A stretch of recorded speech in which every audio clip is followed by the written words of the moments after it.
कार्यक्रम प्रसंग एक सवाल अनेकको एक अर्को श्रृङ्खलामा यहाँलाई हार्दिक स्वागत अभिवादन गर्दछु म एलपी शर्मा। दर्शकबिन, सर्वोच्च अदालतमा मुद्दाहरूको यति धेरै चाप भइराखेको अवस्थामा फेरि सरकारका काम क्रियाकलाप र गतिविधि र व्यवहारलाई लिएर निकै धेरै त्यहाँ रिट पर्न जाँदा सर्वोच्च अदालतले जनताको काम गर्ने फुर्सद नै पाएको छैन। सरकारले गरेका काम कारबाहीहरूको निर्णय र फैसला गर्दै समय बितेको छ। यसै कडी अनुसार सर्वोच्चले 2 दिन पहिला बिहिबारको दिनमा 2वटा अन्तरिम आदेश जारी गरेको छ, जसमा कर्णाली प्रदेशका 4 जना मन्त्रीहरूलाई महाधिवेशन आयोजक समितिको निर्णय भनिकन अपदस्थ गरेको कुरालाई अहिले यथास्थितिमा पुनर्बहाल गर्नु भन्ने एक अन्तरिम आदेश सर्वोच्चले जारी गर्यो र अर्को नागरिकता संशोधन प्रतिनिधि सभाको अघिल्लो दिन विघटन गरेर भोलिपल्ट नागरिकता संशोधन गरिकन नागरिकता वितरणको कार्य गर्न सुरु गरेकोलाई पनि सर्वोच्चले त्यसमा यो जनताहरूको संस्था प्रतिनिधि सभालाई अघिल्लो दिन भङ्ग गरेर भोलिपल्ट नागरिकता सम्बन्धी अध्यादेश ल्याउनु उचित नठहर्याउँदै त्यसलाई पनि अहिले हाललाई कार्यान्वयनमा नलैजानु भन्ने एक अन्तरिम आदेश सर्वोच्चले दिएको छ। यस्ता कैयौँ गतिविधिहरू सरकारका विरुद्ध छन् र इतिहासमै सरकारका काम कारबाहीका विरुद्ध सर्वोच्चमा धेरैभन्दा धेरै रिटहरू पर्न गएको छ। अब यसका वासिटाहरू प्रदेश सरकारहरूमा पनि पर्दैछ। घड्डीकी प्रदेशमा अब यो मुख्यमन्त्रीको चुनाव आजै हुँदैछ, कर्णाली प्रदेशमा त्यही भइसक्यो र यो सत्ता गठबन्धनहरू अनेक नयाँ तरिकाबाट सत्तासीन केपी शर्मा ओली बिस्तारै कमजोर हुँदै गएको प्रतीत आम जनमानसमा हुन्छ।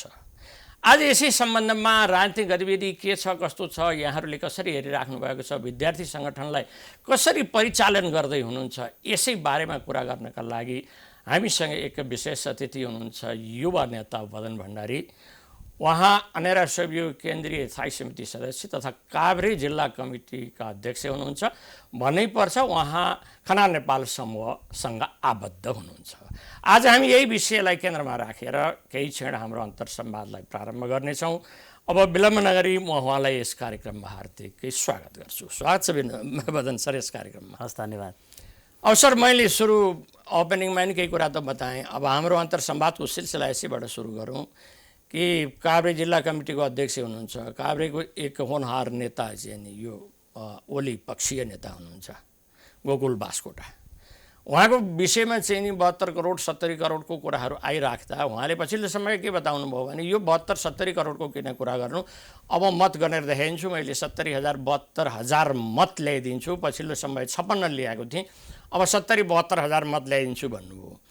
अब यो मतदान जनताले आफ्नो अभिमत यो जनमत अभिव्यक्त गर्ने एक सशक्त माध्यमलाई चाहिँ यसरी कहीँ कतै चाहिँ निश्चित गरेर राखिएको गन्न मात्रै बाँकी भए जस्तो किसिमले उहाँले कुरा गर्नुभयो। विद्यार्थी नेता तपाईँ हुनुहुन्छ, काभ्रे जिल्लालाई नेतृत्व गर्नुहुन्छ कि यो गोकुल बास्कोटा लगायतका चाहिँ नेताहरूको अगाडि यहाँहरूको पनि केही नलाग्ने हो कि गतिविधि केही छैन कि कस्तो छ?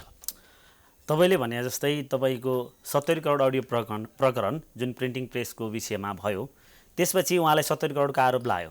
उहाँले अहिले इन्टरभ्यूमा भन्न थाल्नु भएको छ 70 करोड थाहा छैन, 70,000 मत ल्याएर चाहिँ निर्वाचन जित्छु। तर उहाँले त्यो भनिरहँदा 70,000 मत ल्याउनको निम्ति आधारहरू चाहिन्छ। तपाईँको पहिलो कुरा हिजो सग्लो एमाले हुँदाखेरिको मत हो। त्यहाँ माझा नेपाल झलनाथ समूहहरूको पनि भोट थियो, जसरी आज हामी विरोधमा छौँ त्यो कुरा। सँगसँगै नेकपा माओवादी केन्द्रको पनि मत थियो। नेकपा माओवादी केन्द्रको त्यहाँ उम्मेदवार थिएन, माओवादी केन्द्रले पनि उहाँलाई मत दिएको कारण गर्दा 55-56 हजार मत आएर निर्वाचन जित्नु भएको हो। त्योभन्दा अघिल्लो पटक निर्वाचन उहाँले हार्नु भएको छ। यसकारण माओवादी सहित र सग्लो एमाले हुँदाखेरिको मतले मात्रै निर्वाचन जित्नु भएको र 70 करोडको जुन अडियो प्रकरणको जुन कुरा छ, तपाईँलाई यो कुरा के सम्झौँ भने हाम्रो गोकुल बास्कोटा जुन सञ्चार मन्त्री हुँदाखेरि 70 करोडको अडियो प्रकरण जुन प्रिन्टिङ प्रेसको विषयमा आयो, उहाँले त्यतिखेर मुख खोल्नु भएन, सरासर राजीनामा दिनुभयो, बोल्नु भएन, राजीनामा दिनुभयो। पछि गएर 2-4 महिनापछि केही व्यक्तिको सल्लाहपछि यो चाहिँ भोइस डुप्लिकेट होइन है, यो क्यारिकेचर गरेको जोडिएको हो भनेर भन्न थाल्नुभयो, ताकि त्यही दिन उहाँलाई जुन डुप्लिकेट हो नि त त्यो मान्छे आश्चर्यचकित हुन्छ नि। पत्रकार सम्मेलन गर्छ, मेरो हुँदै होइन भन्छ, कसैले आफ्नो नभएको कुरा सहज स्वीकार्दैन, गुपचुप रूपमा राजीनामा दिने र प्रधानमन्त्रीको निवासमा बस्नुहुन्थ्यो उहाँ चुबलाएर बस्ने 2-4 महिनापछि चाहिँ मेरो होइन भनेर आइरहनु भएको छ। यो मैले त के मेरो भर्खरको सानी छोरीले पत्याउने अवस्था छैन। त्यसकारण उहाँले भ्रष्टाचार गर्नुभयो भन्ने कुरा होइन, तर भ्रष्टाचार गर्ने उद्देश्यले जुन अडियो प्रकरण उहाँले डिल गर्नुभयो त्यो आरोप त जनतासँग प्रष्टै छ। सँगसँगै आज पार्टी विभाजन छ, विभाजनका निम्ति उहाँहरू उन्मुख हुनुहुन्छ। आज समेटेर लाने, कार्यकर्तालाई समेट्ने, जनताको जनभावनालाई सम्बोधन गर्ने, जनताको जनादेशलाई टेर्ने पक्षमा हुनुहुन्न। उहाँहरू विघटन गर्ने, उहाँहरू प्रधानमन्त्रीलाई त्यही किसिमको सल्लाह दिने, भ्रष्टाचारमा लिप्त हुने यी काम गतिविधि भएको कारणले गर्दा 70,000 मत ल्याएर निर्वाचन जित्ने कुरा चाहिँ म त्यहाँकै मतदाता भएको हिसाबले पनि, त्यहाँको विद्यार्थीको हिसाबले पनि, त्यहाँको एउटा उहाँको कार्यकर्ताको हिसाबले म के भन्छु भने आउँदो निर्वाचनमा पहिलो कुरा उहाँ जस्तो व्यक्तिलाई पार्टीले जुन उम्मेदवारीको टिकटै दिनु हुँदैन, किनकि त्यो विषय त क्लियर हुनु पर्यो नि त, त्यो स्पष्ट हुनु पर्यो, छाङ्गा हुनु पर्यो। जनतालाई यो कुहिरो भित्रको काग जस्तो जनतालाई झुकाएर, जनतालाई अन्यलमा राखेर के सोच्नु भने म विद्वान छु अर्थ अरू सबै मूर्ख छन् भन्ने कुरा होइन। त्यसकारण मलाई लाग्छ आउँदो निर्वाचनमा पहिलो कुरो पार्टीले यस्ता कुराहरूलाई प्राथमिकता दिनु पर्यो, कसलाई टिकट दिने कसलाई नदिने। उहाँलाई नै दिएको हकमा पनि त्यो सहज स्थिति छैन। उहाँको त्यो केवल यो भन्नु नहुने लाजमर्दो कुरा, त्यो लेभलको नेताले म 70,000 मत ल्याएर जित्छु भने अहिलेदेखि हल्ला गर्न आवश्यक थिएन। म जतिकोलाई त्यो हास्यात्मक लाग्यो, के भने होला जस्तो लाग्यो। आम बुद्धिजीवीहरूले विषयलाई त्यसरी हेरिरहेका होलान्। अब वदन सर, फेरि हाम्रो प्रसङ्ग मैले सुरुमै पनि ओपनिङमा बताएँ होइन, पछिल्लो समय सर्वोच्चले गरेको 2वटा चाहिँ अन्तरिम आदेश जुन जारी गरेको छ, एउटा नागरिकतामा कुनै त्यस्तो चाहिँ नि यो अध्यादेशबाट नागरिकता आउनुपर्ने अवस्था चाहिँ नि भएन, त्यसकारण यसलाई कार्यान्वयनमा नलैजानु एउटा होइन। अर्को चाहिँ नि यहाँ मुख्यमन्त्री के अरे कर्णाली प्रदेशका 4 मन्त्रीहरूलाई चाहिँ नि महाधिवेशन आयोजक समिति जुन फागुन 23 गते महाधिवेशन आयोजक समितिमा बदलिएको थियो, त्यो चाहिँ संविधानले चिन्दैन र दल सम्बन्धी कानुनले त्यसलाई चिन्दैन भन्ने कुरा चाहिँ सर्वोच्चले भन्यो। अब यो विषय हेर्दाखेरि कस्तो भने ओली पक्ष चाहिँ निकै शिथिल भएको, कमजोर भएको देखिन्छ, यतापट्टि खनाल नेपाल समूह चाहिँ निकै उत्साहित भएको देखिन्छ। अब यहाँहरूले कसरी हेर्नु भएको छ? जुन नागरिकता विधेयकको जुन अध्यादेशबाट जारी गरियो, प्रधानमन्त्री केपी ओली आफै स्वयं भन्दै हुनुहुन्थ्यो नागरिकता भने चक्लेट बाँडे जस्तो बाँड्ने विषय होइन। हिजोको दिनमा मलाई चक्लेट बाँडे जस्तो विषय होइन भन्ने प्रधानमन्त्री आज संसदको विघटन गरेर, हत्या गरेर संसद विघटन भएको भोलिपल्ट नागरिकता विधेयकको अध्यादेशबाट जारी गर्नुभयो। वितरणको प्रक्रिया थाल्ने यावत कुराहरू भयो। सर्वोच्चले अहिले अन्तरिम आदेश दिएर तत्काल कार्यान्वयन नगर्नु भन्यो। आज हिजोको दिनमा प्रधानमन्त्रीले त्यसो भनिरहँदा साइबर स्यालहरू जसले तपाईँको प्रधानमन्त्रीले जे गरे नै राइट, तपाईँलाई भनौँ रामको भक्त हुनु ठिक हो तर हनुमान हुनु ठिक होइन, हनुमान जसै गरी तपाईँको जे गरे नि सही हो ठिक हो भनेर नागरिकता अध्यादेश जस्तो राष्ट्रियताको माथि भोलिको दिनमा गम्भीर आँच आउने आज विदेशीहरू अङ्गीकृत जन्मसिद्ध वंशज जुन नागरिकता दिने प्रक्रिया छ, त्यसमा नागरिकता जुन विधेयक अध्यादेश ल्याइएको छ, जन्मसिद्धले पनि वंशज हुने जुन किसिमको गतिविधि छ, त्यो हुँदाखेरि त भोलि विदेशी व्यक्तिहरूबाट आज भारत चाइना जस्तो खुल्ला देशमा सिमानामा हाम्रो विवाह हुने आउने जाने चलिरहन्छ। त्यसकारण यस्तो अवस्थाले भोलिको दिनमा विदेशी नागरिक यो देशको प्रमुख हुनसक्छ, यो देशको प्रधानमन्त्री, राष्ट्रपति, सेनाको प्रमुख हुनसक्छ। यस्तो किसिमको सम्मानको नागरिकता अध्यादेशलाई वाह भन्नुभयो। हिजो फेरि सर्वोच्चले उल्टाइदियो, गलत त रहेछ नि त। त्यसकारण केपी ओलीले जे गरे नि ठिक, पानी परे पनि ठिक, घाम लागे पनि ठिक छ। यो किसिमको गतिविधि न्यायिक सर्वोच्च अदालतले बेला बखत तपाईँको न्याय मर्न दिएको छैन, गलत कामलाई रोकेको छ। यो हिसाबले गर्दा प्रधानमन्त्रीको एकपछि एक कदमहरू उहाँले विभिन्न गर्नुभएका कदमहरू सर्वोच्चले रोक्दै आएको छ। र पनि उहाँ र उहाँका आसेपासे र उहाँका हनुमानहरूलाई यो अनुभूति भएको छैन कि प्रधानमन्त्री गलत ट्र्याकमा गइरहेका छन्। हिजोको दिनमा संविधान नटेर्नेहरू, संविधान जलाउनेहरू, संविधान च्यात्नेहरू, अर्थात् संविधान जारी हुँदा भारतलाई भनेर नाकाबन्दी गर्न लाउनेहरू आज 10 मन्त्री दिएर केपी ओलीले गला जोडिरहेका छन्। उहाँहरूलाई खुसी पार्नको निम्ति अध्यादेश ल्याइरहनु भएको छ। यहाँ जनताको मतलब छैन। यो बेला भनेको तपाईँलाई भनौँ आज कोरोनाको महामारीमा जनता मरिरहेका छन् दिनानुदिन। आज उपचार, उद्धार, भ्याक्सिनमा सरकारको सारा ध्यान केन्द्रित हुनु पर्थ्यो, त्यता छैन। सरकारको ध्यान केवल कुर्सीमा केन्द्रित छ। सरकार सामान्य अवस्था जस्तो बेमौसमी बाजा बजाउँदै निर्वाचनको घोषणा गरिरहेको छ। यो भनेको त मानवता विरोधी कार्य पनि हो। आज यस्तो परिस्थितिमा कोरोनासँग जुझ्न पर्ने बेला सारा शक्ति केन्द्रित गर्न पर्ने, सर्वदलीय आज संयन्त्र बनाएर कोरोनालाई जित्न पर्ने, भ्याक्सिन खरिद गर्ने विषयहरूमा त्यतिकै समस्याहरू छ। आज भ्रष्टाचार कुरा उठिरहेको छ। त्यसकारण पहिलो प्रसङ्ग आउँछु म, नागरिकता अध्यादेश जस्तो विषय सर्वोच्चले उठाएको छ। सँगसँगै कर्णालीको जुन 4 संसदको विषय पनि रोकिदिएको छ। यस कारणले गर्दाखेरि कारबाही नगर्नु भनेर रोकिएको छ। यस कारणले गर्दा प्रधानमन्त्रीको एकपछि एक कदमहरू, विभिन्न श्रृङ्खलाहरू छन् यसमा, लामो श्रृङ्खला। आज तपाईँ 19 पटक सरकार गठन भएको छ। आज त्यत्रो 2/3 सरकार आज तपाईँको 93 सिटमा झरेको छ। यस्तो लाजको स्थिति, यस्तो घिनलाग्दो स्थितिमा प्रधानमन्त्रीले पुर्याउनु भयो। यसको सारा दोषी थोरै पनि होइन के 100% दोषी प्रधानमन्त्री हुनुहुन्छ, केपी शर्मा ओली हुनुहुन्छ। अब सर एउटा कुरा चाहिँ म भनौँ, अब त्यो प्रधानमन्त्री केपी शर्मा ओलीको गतिविधिको बारेमा आम चर्चा हुने गरिराखेको छ। यतातिर संसदमा त्यत्तिकै छ, अब सभामुखले पनि हिजै एउटा बैठक बोलाउनु भयो कसरी अगाडि जाने भन्ने बारेमा होइन। आम मान्छेहरूले के भन्छन् भनेदेखि मलाई हिजै फोन गरेर बताउँदै थिए कि तपाईँको भोलिको कार्यक्रममा को छ के छ, र तपाईँ बताइदिनुहोस् कि प्रधानमन्त्री केपी शर्मा ओली अरू 10 वर्ष यो देशको प्रधानमन्त्रीको रूपमा रहनुपर्छ, उहाँले गरेको ठिक छ भन्ने मान्छेहरूले के पनि मैले भेटेँ। मलाई प्रत्यक्ष फोनै आयो। यस सम्बन्धमा के भन्नु? प्रधानमन्त्री 10 वर्ष रहनुपर्छ भन्ने विषय प्रसङ्ग के हो भन्नुहुन्छ भने प्रधानमन्त्रीको ती अन्धभक्तहरू हुन्, साइबर स्यालहरू हुन्। मैले प्रश्न भन्नुपर्दाखेरि आज प्रधानमन्त्री पार्टी एकता गर्नुभयो, नेकपा माओवादी केन्द्र र एमाले बीच एकता नेपाल कम्युनिस्ट पार्टी निर्माण भयो। त्यो निर्माण केवल विद्यादेवीलाई राष्ट्रपति बनाउन र केपी ओलीले प्रधानमन्त्री बनाउन सिवाय केही पनि रहन्छ। कम्युनिस्ट आन्दोलन, वामपन्थी आन्दोलनलाई एउटा निष्कर्षमा पुर्याउने, समाजवादी व्यवस्था निर्माण गर्ने तिर आज कम्युनिस्ट पार्टी नेकपा केन्द्रित भएन। उहाँले त्यो विभाजनतिर लानुभयो। संसद विघटन गर्नुभयो पहिलोपटक। पार्टीको निर्णय नटेर्ने, विधि प्रक्रिया नमान्ने, पार्टी सिस्टमबाटै केपी ओली अध्यक्ष भए होइन, 9औं महाधिवेशनबाट उहाँ पार्टीकै सांसदहरूबाट भोट दिएर संसदीय दलको नेता भए होइन। संसदहरूको कुरा संसदीय दलको नेताले नमान्ने, पार्टी अध्यक्षले पार्टीमा छलफल नगर्ने, विधि प्रक्रिया कुरा नगर्ने, एकता गर्ने आफ्नो अनुकूल, एकता आफ्नो अनुकूल भनेर भङ्ग गर्ने, त्यहाँ कुनै कम्युनिस्ट आन्दोलन वामपन्थी आन्दोलनको उद्देश्य मर्म विपरीत गइरहने, उहाँलाई त्यसको चासो छैन। परामर्श सल्लाह कसैसँग गर्नु आवश्यक छैन। अनि संसद विघटन गर्ने, नागरिकता अध्यादेश जस्ता विषय ल्याउने, आज तपाईँको बेचबिखन नाममा अर्थमन्त्रीले चुरेको त्यो नीतिहरू हेर्नुभयो भने कुन गतिविधि कारण गर्दा प्रधानमन्त्री आज 10 वर्ष टिकिरहनुपर्छ? 10 वर्ष म त के भन्छु, दुईवटा कुराको अन्त्य जरुर छ। पहिलो कुरा कोरोना अन्त्य पनि जनताको स्वास्थ्य, जनता स्वास्थ्य हुन्छन्, ढुक्क हुन्छन्। दोस्रो अन्त्य केपी ओलीको अन्त्य, केपी ओली सरकारको अन्त्य। केपी ओली सरकार अन्त्य भयो भने राजनीति सफा हुन्छ। हामी युवाहरू चाहिरहेका छौँ, केपी ओली जस्ता पात्रको अन्त्य हुनुपर्छ, राजनीति सफा हुनुपर्छ। जनतामा वितृष्णा छ, यो दुःखद कुरा हो। यो बेला यस्तो यो कुरा मल्झिनु पर्ने होइन।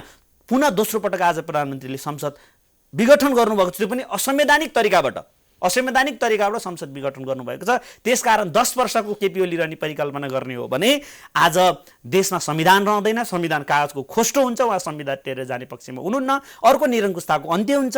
लोकतन्त्रको प्रयोगबाट पनि निरङ्कुशताको अन्त्य निरङ्कुशताको उदय कसरी हुँदो रहेछ भने केपी ओलीले देखाइदिनु भयो। लोकतन्त्रको प्रयोग गरेर एउटा निरङ्कुश शासकको आज उदय भयो जस्तो, संसदको चिरहरण, संसद अन्त्य गरेर आज हुकुमी शैलीबाट शासन सत्ता चलाउने हिसाबले अध्यादेशहरू जारी गर्ने, यस्ता गतिविधि रहने निरङ्कुशताको जन्म हुन्छ 10 वर्षमा। 10 वर्षमा तपाईँको संविधान कागजको खोस्टो हुन्छ, संविधान टेर्दैनन्। 10 वर्षमा जनता राजनीतिसँग इरिटेट हुन्छन्, जनताले घरबाट लखेट्ने राजनीतिक दलहरू स्थिति केपी ओलीले सिर्जना गर्छन्। कम्युनिस्ट भन्ने शब्द सुन्न चाहँदैनन् केपी ओली जस्ता पात्रको कारणले गर्दा। त्यसकारण 10 वर्ष केपी ओली होइन, 10 दिन पनि केपी ओली टिक्नुहुन्न, रहनुहुन्न। अब ट्र्याकमा राजनीति आउनुपर्छ। पटक पटक उहाँको यस्तो किसिम खेल गतिविधि बन्द गरिनुपर्छ। हामीहरू युवा के चाहन्छौँ भने केपी ओलीको अन्त्यको बाहेक राजनीतिक शुद्धिकरणको विकल्प छैन। अब बदन सरले दुईवटा कुरा महत्त्वपूर्ण भन्नुभयो। एउटा यो कोरोनाको अन्त्य हुनु पर्यो होइन, दोस्रो कुरा केपी ओलीको जुन राज छ यो राजको अन्त्य हुनु पर्यो सरले भन्नुभयो। यसैसँग मिल्ने हिजो एक सनसनीखेज घटना पनि भयो कि बागमती प्रदेश सभामा एकजना सांसदले भन्नुभयो कि यहाँ नाथुराम गोडसेको आवश्यकता छ। नाथुराम गोडसे यदि कोही बन्न तयार छ भनेदेखि उहाँलाई स्वागत छ, होइन भने म आफै बन्न तयार छु, उहाँले यो हदसम्म भन्नुभयो। सरले कसरी हेर्नुहुन्छ यो विषय? त्यो एउटा के भन्ने, यो एउटा तपाईँको उहाँप्रतिको गलत आचरण। लोकतन्त्रमा र काङ्ग्रेसले आफूलाई लोकतन्त्रको मतियार मान्ने काङ्ग्रेस आज एउटा बागमती प्रदेशको सांसदले देशको यत्रो प्रमुखलाई म हत्या गर्न सक्छु भन्ने सम्मानको आशयले तपाईँको विचार राख्नु भनेको तत्काल कारबाही गरिनुपर्छ। यस्ता किसिमको गतिविधिको चाहिँ हामी विरोध गर्छौँ। किन विरोध गर्छौँ भन्दा देशमा सुशासन चाहन्छौँ हामी, देशमा शान्ति चाहन्छौँ हामी। जसले जे मन लाग्यो त्यही गर्ने होइन। जस्तो केपी ओलीले गलत गर्नुभयो भन्दैमा केपी ओलीलाई म मार्छु भन्न सम्मको विचार राख्नु भनेको चाहिँ दुःखद कुरा हो। उहाँले क्षमा माग्नुपर्छ, उहाँलाई कारबाही हुनुपर्छ। र काङ्ग्रेसले पनि यस्ता विषयहरूमा चाहिँ काङ्ग्रेसले पनि त्यो सांसदलाई कारबाही गरिनुपर्छ। यो गलत हो भन्ने मेरो विचार हो। आक्रोशको कुरा आयो, अभिव्यक्तिको कुरा आयो, उहाँले यो हदसम्म मैले यस्तो होइन, आक्रोश भयो भन्दैमा हत्या गर्छु मान्छे मार्छु भन्ने त जायज होइन नि त। जस्तो कानुन कसैले मिच्यो भने हामीले मिच्नु भएन। त्यो त आक्रोशको पनि एउटा हुन्छ नि प्रधानमन्त्रीलाई त्यो लेभलको। यसो हेर्दाखेरि त प्रधानमन्त्री विरुद्ध कुनै डिजाइन पो भइरहेछ कि होइन, त्यस्तो किसिमको योजना पो छ कि, त्यसको आशयले सिम्बोलिक उहाँले बोल्नुभयो हो कि। त्यसकारण यस्ता खाले गतिविधिहरू तपाईँको कार्यक्रम मार्फत पनि भन्छु, उहाँमाथि कारबाही हुनुपर्छ, उहाँको अभिव्यक्तिमाथि छानबिन हुनुपर्छ, उहाँले यो विषयमा बोल्नुपर्छ। यस्तो जथाभावी बोल्ने जथाभावी गर्ने विषयको चाहिँ हामी पक्षमा छैनौँ। हस्त दर्शकबिन हामी एक छोटो विश्राममा जानेछौँ, त्यसपछि अन्तर संवादको सिलसिलामा पुनः जोडिनेछौँ।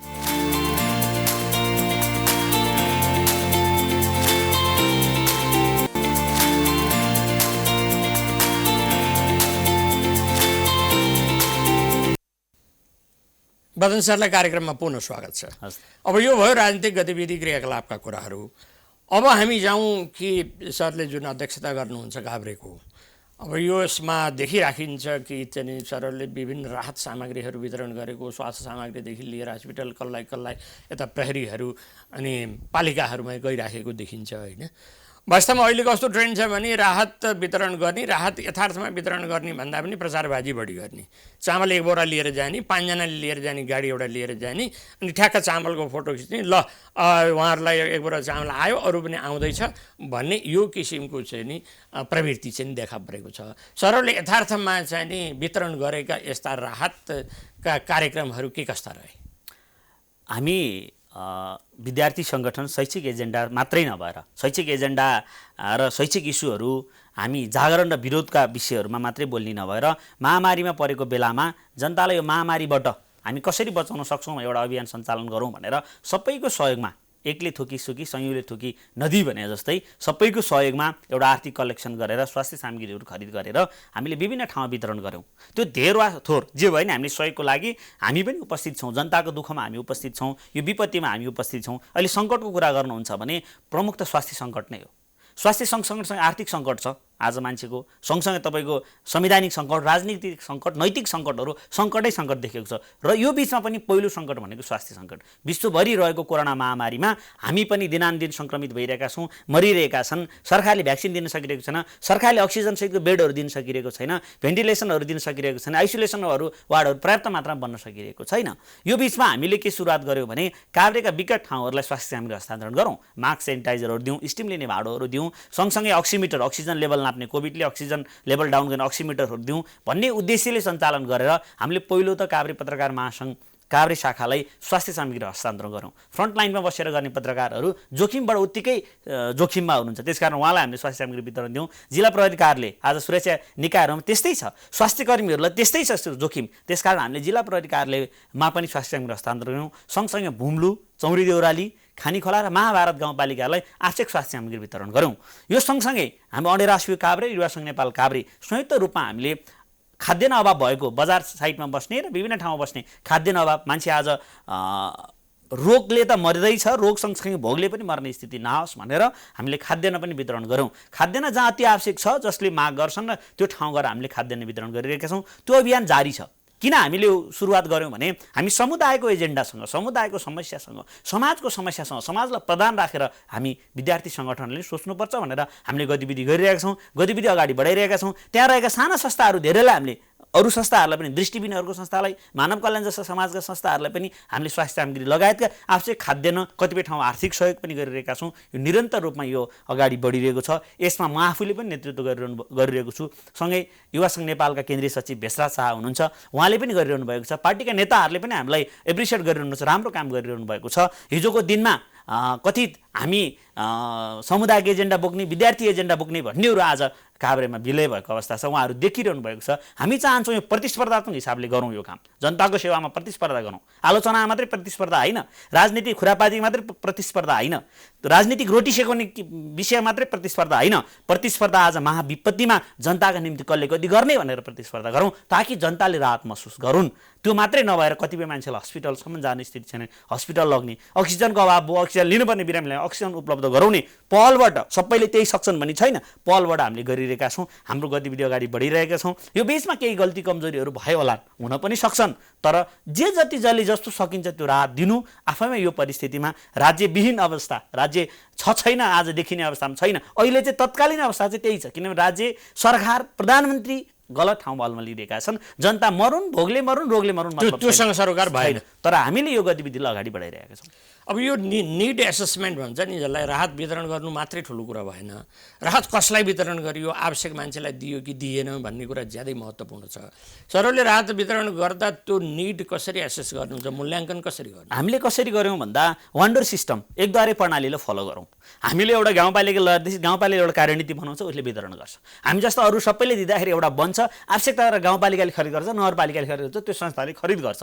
तर गर्न चाहिँ पर्यो। यसको मतलब के भने हामी पनि जुटाइदिन तयार छौँ, गर्नुहोस् है भन्न खोजेको। जनताको ज्यान रहे राजनीति हुन्छ, जनता जीवित हुनु पर्यो। यो बेला चाहिँ भोट माग्ने बेला चाहिँ सारा खर्च गर्ने, दुनियाँ गरेर जाने, आज जनता रोगले मरिरहेको छ, भोगले मरिरहेको छ, चुप्लाएर बस्ने त कुरो हुँदैन। त्यसकारण हामीले वन्डर सिस्टमलाई फलो गऱ्यौँ, एकद्वारे प्रणालीबाट गाउँपालिका नगरपालिकाहरूलाई दियौँ। सँगै हामी प्रहरीका जाँदा जिल्ला प्रहरी कार्यालय दियौँ, प्रहरीले पनि त्यही अनुसार वितरण गर्छ। हामीले फेसिल लगायतका सामग्रीहरू पनि दियौँ, पत्रकारहरूलाई पनि त्यही अनुसारको दियौँ। त्यसकारण हामीले कसरी पहिचान गऱ्यौँ भने संस्थालाई दिने, संस्थाले एउटा कार्यनीति नीति बनाएर कसरी वितरण गर्छ, गाउँपालिकालाई दिने जो नेतृत्वदायी संस्था हो, स्थानीय तहको दिने, उसले वितरण गर्छ। त्यो किसिमको हामीले सिस्टमलाई फलो गरौँ। इन्डिभिजुअल हामी खाद्यान्न वितरणमा मात्रै गयौँ। खाद्यान्न वितरणमा जाँदाखेरि पनि आवश्यकता भएको कुरा आइसकेपछि हामीले त्यहाँ स्थानीय सरकारलाई, वडा अध्यक्षहरूलाई फोन गरेर फलान ठाउँ खाद्यान्न अभाव रहेछ, वितरण गर्नु पर्यो। हाम्रै पनि, मेरै वडामा पनि त्यही भयो। हाम्रो वडाका वडा अध्यक्षज्यूलाई मैले भने काठमाडौँ रहने को हुनुहुन्छ अभाव भएको, उहाँले मलाई एउटा लिस्ट दिनुभयो, त्यही लिस्टको आधारमा मैले गएर खाद्यान्न वितरण गरेँ। यसको मतलब के हो भने वडा स्थानीय तहलाई डाटा थाहा हुन्छ, आवश्यक पर्यो के थाहा हुन्छ, कोअर्डिनेसन गरेर गरिरहेका छौँ। त्यो स्थानीय तहमा हाम्रो छ कि अर्को छ कि काङ्ग्रेस छ कि माओवादी छ, मतलब भएन, मतलब छैन। किनभने यो बेला हामी जनतासँग मतलब गरिरहेका छौँ। जनता रोगमा छन्, त्यसकारण हामीले आवश्यक सामग्री वितरण गरौँ, आवश्यक खाद्यान्न वितरण गरौँ भन्ने हिसाबले प्राथमिकता जनता र समाजलाई राखेरै गरिरहेका छौँ हामीले। अब सर, यो विद्यार्थी राजनीतिमा हुनुहुन्छ, एउटा नेता हुनुहुन्छ, अब केन्द्रीय समितिमा पनि हुनुहुन्छ होइन। विद्यार्थी सङ्गठनलाई लाग्ने एउटा चाहिँ आम लान्छना र आरोप के छ भनेदेखि, चाहे चानेर सबै होस्, चाहे नेविसँग होस्, चाहे अरू होस्, यो चाहिँ यिनीहरू राजनीतिक गतिविधिमा बढी केन्द्रित हुन्छन्। जनताका सवालहरूमा यिनीहरू चाहिँ उत्रेर ओर्लेर चाहिँ तल्लो लेभलमा आउँदैनन्। जनता कुन दुःख, कुन पीर, कुन मर्कामा छन्, त्यो इस्यु चाहिँ यो विद्यार्थी सङ्गठनहरूबाट धेरै टाढा छ भन्ने एउटा लान्छना छ। सरको चाहिँ कसरी यो जनतामुखी भएर जान सकिन्छ भन्ने बारेमा चाहिँ कस्तो धारणा छ? तपाईँले भने जस्तै विद्यार्थी सङ्गठनहरू अहिले पछिल्लो चरण केही सङ्गठनहरू समुदायको एजेन्डा, समाजको एजेन्डा, शैक्षिक एजेन्डा भन्दा राजनीतितिर बढी केन्द्रित भएको देखिन्छ। हुनु त्यति नाजायज पनि होइन। तर आज एउटा विद्यार्थी सङ्गठन, अनिरासुबी जस्तो विद्यार्थी सङ्गठन, कसैले नेतृत्व गरेको एउटा सङ्गठन जसलाई प्रधानमन्त्रीले संसद विघटन गरेर त्यो स्वागत योग्य भन्नुहुन्छ। कानुन मिच्दा स्वागत योग्य भनेर स्टेटमेन्ट जारी गर्ने सङ्गठनले तपाईँ भन्नुहोस् अब कानुनी राज्यको कुरा गर्छ, तपाईँ भन्नुहोस् शैक्षिक एजेन्डा कुरा गर्छ, तपाईँ भन्नुहोस् त्यसले समुदायको हकितका निम्ति कुरा गर्छ, गर्दैन। हामी त्यसको विरोध गरिरहेका छौँ। प्रधानमन्त्रीले संसद विघटन गर्नुभयो, असंवैधानिक कदम चाल्नुभयो, त्यसको विरोध गर्न पर्ने ठाउँमा ऊ त स्टेटमेन्ट जारी गरेर ठिक छ भन्नेहरूले अब समुदायको एजेन्डा, शैक्षिक एजेन्डा र अनिरासुबी र विद्यार्थी सङ्गठन लिगेसीलाई थाम्न सक्छ? सक्दैन। त्यही दिनदेखि त्यो सङ्गठन विद्यार्थीको लिगेसी बाहिर गइसक्यो। ऊ केवल सत्ताका निम्ति, सत्ता टिकाउन निम्ति सत्तालाई जय जयकार गरिरहेका छ। तर हामी के भनिरहेका छौँ भन्दा आज समुदायको एजेन्डालाई हामीले बोक्नुपर्छ। समुदायमा अन्याय पर्यो भने हामीले बोल्नुपर्छ, हामी युवा विद्यार्थीले, किनकि हामी चेतनाको एउटा हिसाबले चेतनशील छौँ, समाजमा बोल्न सक्नुपर्छ। सँगसँगै शैक्षिक एजेन्डाको विषय पनि आज जसले जति नै भने तापनि शैक्षिक संस्थाहरूको कुरा गर्नुहुन्छ भने शिक्षा सर्वसुलभ हुनुपर्ने, शिक्षा राज्यको मातहतमा हुनुपर्ने, स्वास्थ्य, शिक्षा, घाँसपास, कपास, सामाजिक सुरक्षा जस्ता विषयहरू राज्यले सबै नागरिकलाई समान दिनुपर्ने, हामी त्यसकै निम्ति त्यही व्यवस्था निर्माणको निम्ति लागेका हौँ नि। तर शिक्षा, स्वास्थ्य जस्तो क्षेत्रमा निजीकरण भइरहेको छ, माफियाकरण भइरहेको छ। मानौँ कि तपाईँको एउटा व्यापार गर्न राखिएको सटर जस्तो भइरहेको छ भने त्यो प्राइभेट स्कुलहरूले, कलेजहरूले, स्वास्थ्य संस्थाहरूले लिएका फीहरू आज जुन किसिमको निजीकरण, जुन किसिमको लुट छ, त्यसको पनि आज विद्यार्थी सङ्गठनले विरोध गर्नुपर्छ। अभिभावकहरू त मारमा छन्। सँगसँगै आजको अनलाइन क्लास भन्ने राखेर चर्को फी असुली गरिरहेको छ, जो ताकि त्यो फी त्यति धेरै चर्को फी लिन आवश्यक छैन। जनताको ढाड सेकाउने काम भइरहेको छ। आज कोरोनाको महामारीले व्यापार व्यवसाय छैन, मान्छेहरू रोजगारविहीन भएका छन्। आज खाने अभाव भइरहेको बेला शैक्षिक संस्थाहरूलाई चाहिँ कसरी लुट्ने, कसरी तान्ने भनेर उहाँहरू फी गरिरहेका छन्। यसका निम्ति बोल्नुपर्छ। हामी यसका निम्ति आवाज उठाइरहेका छौँ। हामी अनलाइन क्लासको नाममा लिइरहेको फीको विषयमा, आज कलेजहरूले, विद्यालयहरूले लिइरहेको विषयमा हामी प्रश्न उठाइरहेका छौँ। जनता कोरोनाको महामारी मरिरहेका छन्, भ्याक्सिनमा भ्रष्टाचार भइरहेको गरिरहेको यसको हामी विरोध गरिरहेका छौँ, तर कथित सङ्गठनहरू त्यसमा विरोध गरिरहेका छैनन्। केवल सत्ता लिप्ताको निम्ति आज सत्तासँगै सती जाने काम भएको छ। तिनीहरू विद्यार्थी समाजबाट विलय हुन थालिरहेका छन्। तर अहिले उहाँहरू देख्दा अलिकति राजनीतिक रूपमा हामीले जिते पनि प्राविधिक रूपमा उहाँहरू हाइलाइटमा देखिए तापनि उहाँहरू राजनीतिक रूपमा मात्रै नभएर सामुदायिक जनताको मनबाट पनि बिदा हुने स्थिति भएको छ। तपाईँले भनेको जायज हो, हामी यस्ता एजेन्डामा केन्द्रित भएका छौँ। हामी चाहिँ हाम्रो सङ्गठन चाहिँ अब सर एउटा कुरा, हामी कार्यक्रमको लगभग अन्तिम चरणमा आइसकेका छौँ होइन।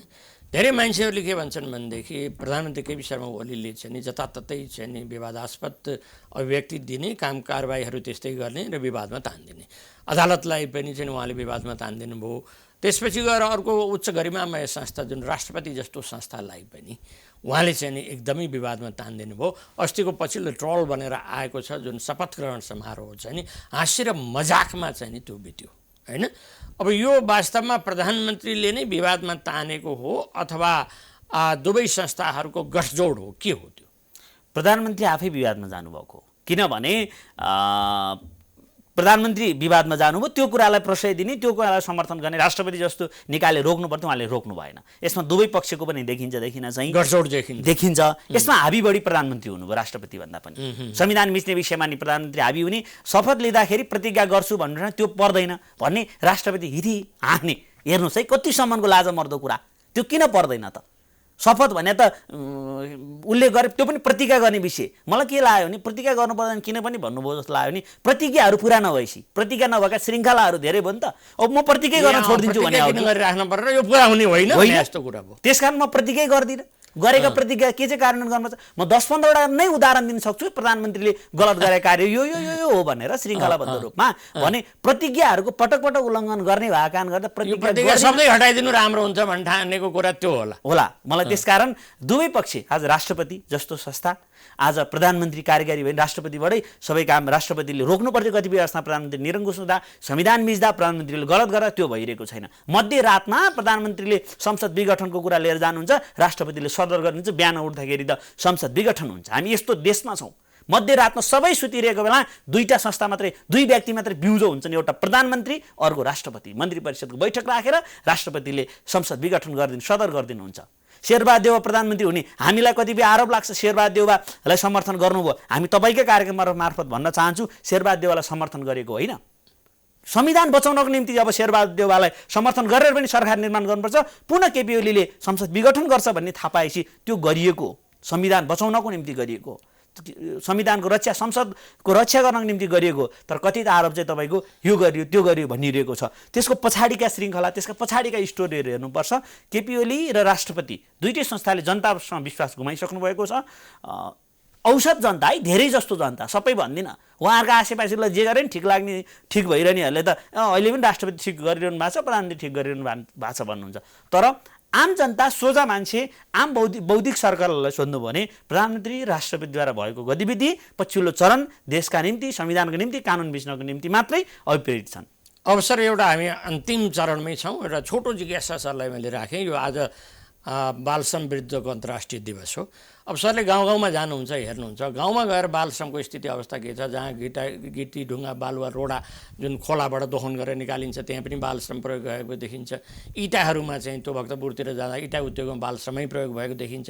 यो चाहिँ गाउँतिर जाँदा सरले कसरी देख्नुहुन्छ, कसरी हेर्नुहुन्छ र यसको नियन्त्रण गर्नेतर्फ सरहरूको सङ्गठनले के सोचेको छ? अन्तर्राष्ट्रिय बाल श्रम दिवस जुन कुरा उठाउनु भयो, आज बालबालिकाहरूमा श्रम शोषण भएको छ, आज विभिन्न ठाउँमा भएको छ। यो दुःखद कुरा पनि हो। तर श्रम शोषण हुनुको पछाडि के हो भन्नुहुन्छ भने श्रम नगरिकन बाध्यता, श्रम नगरिकन बस्न सक्ने स्थिति छैन। आज युरोप विदेशी मुलुकहरू हेर्नु भने बच्चा जन्मेपछि बच्चा पढाइदिन्छ, सबै खर्च सरकारले हेरिदिन्छ। तर हाम्रो देशको सरकार त्यो समृद्धि चाहिरहेको छैन। हाम्रो देशको सरकार केवल आफ्नै भुमरीमा अल्झिरहेको छ। त्यसकारण बालबालिकाहरू, मजदुर वर्गहरू, जुन गरिब वर्ग छ, जसकारण बाध्यता कारण कतिको बाबुआमा दुःखी छन्, कतिको बाबुआमाले पढाउन सक्दैनन्, कतिको बाबुआमाले तपाईँको उचित शिक्षा दिन सक्दैनन्, कतिको बाबुआमाले नै बिहान बेलुका खान सक्ने स्थिति नभएपछि बच्चा, सानो बच्चा जतिखेर उसको मानसिक र शारीरिक विकास हुनुपर्ने बेला थियो, पढ्न पर्ने बेला थियो, भोलिको भविष्य हो, तर बाल श्रम शोषण भएर श्रममा अल्झिरहेको छ। यो दुःखद कुरा हो। किन दुःखद कुरा हो भने राज्यले यसतिर ध्यान केन्द्रित गर्नुपर्छ। जनताको जनजीविका, जनताको प्रति व्यक्ति आए, जनतालाई रोजगारी जस्ता काममा इङ्गेज गराइयो भने बाल श्रम शोषण हुने कम चान्स रहन्छ। यसमा राज्य प्रधान भूमिका हुन्छ। कतिपय ठाउँमा श्रम शोषण भएको छ र हिंसा भएको छ भने त्यतिखेर हामी आवाज उठाउँछौँ, त्यसका विरुद्धमा लाग्छौँ, त्यो सङ्गठनलाई हामी खबरदारी गर्छौँ। हामी जागरण र खबरदारीको एजेन्डालाई प्राथमिकता दिने विद्यार्थी सङ्गठन भएको कारणले गर्दा आज अन्तर्राष्ट्रिय बाल श्रम दिवसको दिन म के भन्न चाहन्छु भने कहीँ कतै गलत भएको छ भने हिजोको दिनमा नै हामीले खबरदारी गरेका छौँ, भोलिको दिनमा नि गर्नेछौँ। हस् त बदन सर, निकै व्यस्तताका बिचमा पनि यहाँसम्म आइदिनु भयो। विद्यार्थी सङ्गठन र आफूले गर्न खोजेका कार्यक्रमहरूको बारेमा र कन्टेम्पोरेरी पोलिटिक्स, समकालीन राजनीतिको बारेमा चाहिँ आफ्नो धारणा राखिदिनु भयो। त्यसको लागि मेरो व्यक्तिगत र टिमको तर्फबाट हार्दिक धन्यवाद दिन चाहन्छु। धन्यवाद। हस् त दर्शकवृन्द, आज हामी युवा नेता बदन भण्डारीसँग बसेर आफूले नेतृत्व गरेको भनेर स्वभियुको सङ्गठन र यसका कार्यक्रमहरू र पछिल्लो समय वास्तवमा राजनीतिक गतिविधिमा विद्यार्थीको सङ्गठनहरू प्रयोग भइराखेको अवस्थामा उहाँले भन्दै हुनुहुन्थ्यो कि विद्यार्थी सङ्गठनलाई वास्तवमा समुदायमुखी बनाउनुपर्छ र समुदायको आवश्यकता के हो र उहाँहरूलाई दिने सुविधा के हो त्यसतर्फ विद्यार्थी सङ्गठनहरू परिचालित हुनुपर्छ भन्ने उहाँको धारणा थियो र उहाँको यो जनमङ्गल कामना हो। यो विद्यार्थी सङ्गठन आफूले नेतृत्व गरेको सङ्गठन मार्फत परिपूर्ति हुँदै जाओस् र सङ्गठनहरू विशेष गरेर चाहिँ नि समुदायको निड र आवश्यकता परिपूर्तिमै लागुन् भन्ने पनि हाम्रो कामना छ। अब पछिल्लो समय फेरि अर्को व्यक्तिसँग अर्को प्रसङ्गमा जोडिने भाषा गर्दै आजको यस कार्यक्रमलाई यहीँ बिट मार्न चाहे प्राइम टाइम टेलिभिजन हेर्दै गर्नुहोला। हस्त नमस्कार।